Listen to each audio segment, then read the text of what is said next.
des activités pédagogiques individuelles ou en groupe. Sur ma page d'accueil, nous pouvons voir déjà des fichiers réalisés. Ici, ce sont mes créations réalisées individuellement. Ici, c'est une création réalisée en groupe. Le logo ici montre la différence du travail en groupe avec le travail individuel. Pour accéder au travail en groupe, je vais venir cliquer sur collaboratif et cliquer sur ce bouton rose pour accéder au travail réalisé en groupe.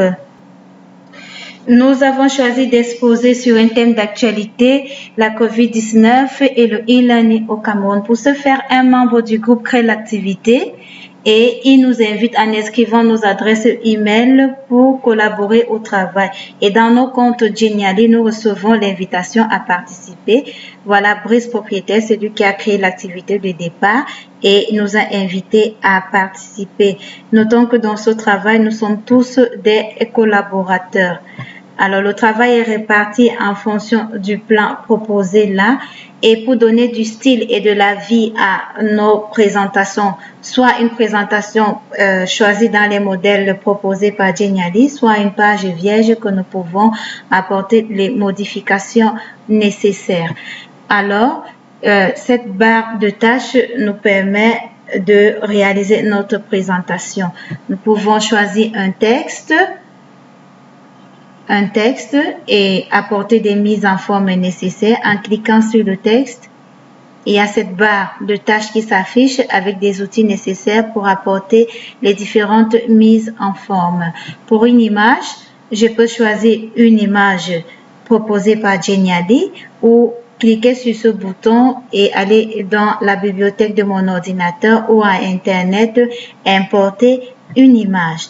Alors, je peux apporter aussi des animations à mon image ou à mon texte. Il suffit de cliquer et là, sur ce bouton qui apparaît, je clique dessus et sur cette boîte de dialogue, je peux apporter une animation nécessaire. Donc, on peut le faire avec le texte comme avec l'image. Je peux ajouter des ressources, des éléments interactifs, des smart blocks,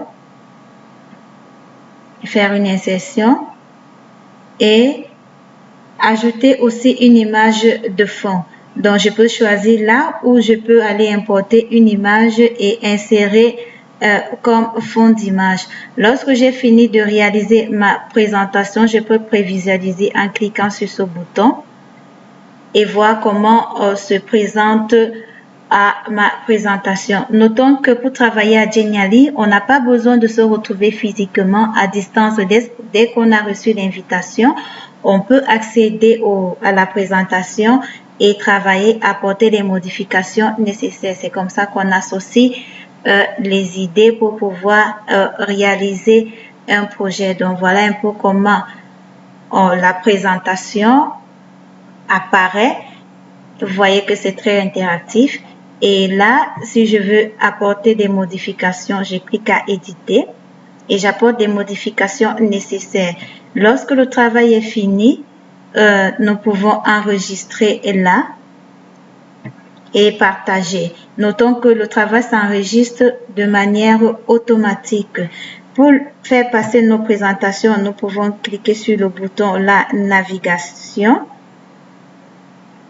sur ce bouton navigation et faire passer nos diapos en mode standard comme nous avons prévisualisé ou en mode vidéo en donnant un temps de passage pour chaque présentation ou un microsite.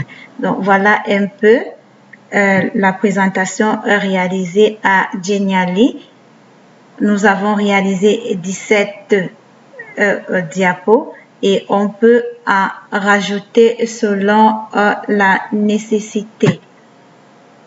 Donc, Geniali est vraiment génial comme son nom l'indique et ce qui est beau, on n'a pas besoin de se retrouver, il suffit juste d'avoir un compte Geniali, d'avoir une connexion Internet et voilà, créer une activité, inviter les autres membres à participer à l'activité et à la fin, on peut présenter quelque chose de beau.